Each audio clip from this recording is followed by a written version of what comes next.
Барлығыңызға да сәлем, сіздермен бірге қалаған Висабек, және бүгін біз артымда тұрған зданияға обзор жасайтын боламыз. Бұл креативті Майнкрафт 3-ші бөлім, біз бастаймыз. Мына зданияның аты банк, және бұл здания кварцевый блоктармен кірпіштің қосылысымен жасалған.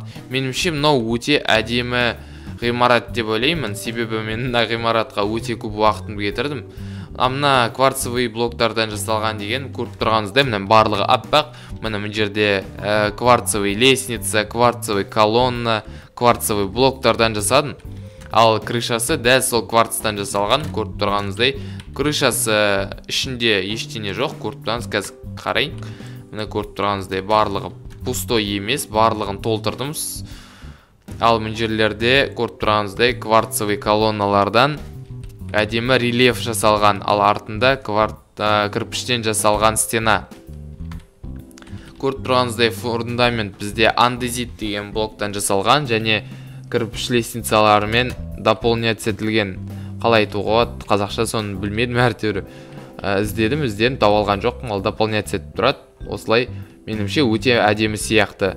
Ал кіріп келген кезде біз сразу жерде песчаный блоктан жасалған кіреберіс көреміз де, екі әдемі темный дереводан жасалған есіктерді көреміз. Сразу кірген кезде бізді жерде қызыл дорожка кездестіріп тұрады, және жердегі заборлар кіреберіске апарып тұрады. Әдемі деп ойлаймын мен оны, өте әдемі деп ойлаймын мен оны, себебі әдемі. Мен оны өте әдемі деп ойлаймын, сол үшін жерге қойып қойғаным. Және жерде екі мына блок, олар свет үшін арналған. Сол үшін мен екеуін қойып қойдым мына жерге. Мына доспехтер Англиядағы замоктарда тұратын доспехтерге қарап жасатылған. Меніңше ол өте әдемі тұратын сияқты, және мына зданияның стиліне өте баратын сияқты. Міне сразу жерде әдемі кассаны көреміз. Кассаға пока что жыламай қойық. Мен жерде көрсетейін. Мен жерде картиналар, мен жерлерге не қоятын әлі білген жоқпын. Мен жерде стульчиктар қойған дұрыс сияқты, бірақ оларды білмеймін, қойғым келген жоқ па бірдеңе. В тему тұрмайтын сияқты меніңше. Ал мен жерде көріп тұрғаныңыздай шөптер тұр.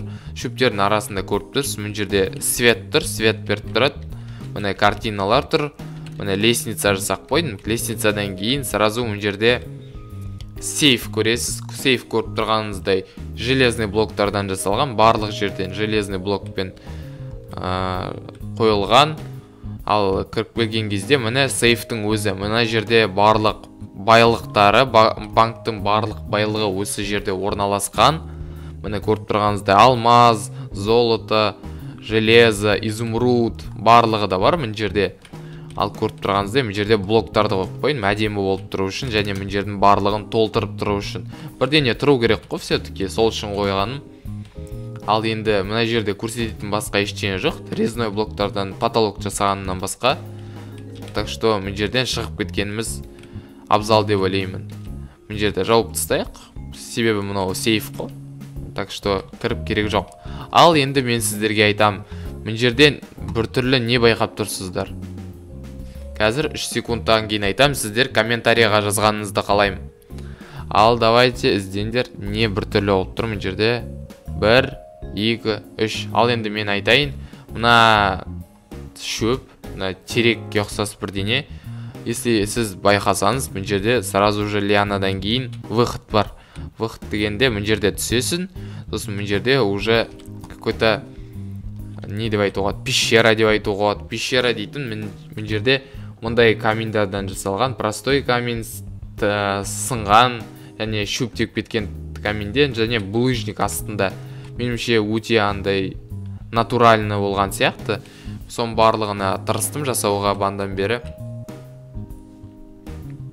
Және мен жерде қара флагтар тұр. Ой, бірақ басқа ештеңе жоқ сияқты. Енді шыға берейік, давайте. Бірақ жоқ. Қателесесіз, сіз солай ойласаңыз. Мына жерде бізде рычагтар шығып тұр. Рычагтарды бассан, мен жерде выход шығатынын көріп тұрғанызда, мен жерде банктың байлығын білдіретін стеналар тұр, золотадан жасалған және алмаздардан жасалған. Ал мен жерде ортасында сундук тұр бізде. Сундуктың ішінде алмазный броня бар, көріп тұрғаныңыздай алмазный ботинки, поножи, нагрудник, шлем. Және мен жерде зельялардың түрі бар, драконның басы бар, око эндера, пузырек опыта, золотое яблоко және конская броня. Осының барлығын неге жасады деп ойлайсыз? Менімше, мына салынып отырған қалада өзінің историясы болу керек сияқты. Менің айтуым бойынша, мына банктың бастығы сондай атақты адам болған кезінде дракон эндераны өлтірген адам болған. Ол дейтін өзінің байлықтарының барлығының көмегімен осындай атақты банк ашқан және өзінің заттарын барлығын осы сундукқа салып қойған. Көріп тұрғаныңыздай золотое яблоко, пузырек опыта, око эндера, барлығы да шайқастармен связанный заттар. Осының барлығын сізге көрсеткім келгені, мен дейтін өзімнің мына постройкаларымның барлығын просто так жасап қойып емес, ал өзінің историясы болғанын қалаймын. Және келешекте де және келер постройкалардың барлығында өзінің историясы болады. Вот, например, көріп тұрғаныңыздай банк енді ол дракон эндераны өлтірген адамның банкі болады. Енді сондай атағы болады. Енді басқа не айтуға болады? Осыдан бітті деп ойлаймын. Басқа айтатын ештеңе жоқ мына здание жайлы. Если сізге мына салынған банк ұнаса, лайктарыңызды басыңыз, коммент қалдырып кетіңіз, подписаться етіңіз. Сіздермен бірге болған қалаған Висабек. Сау болыңыздар.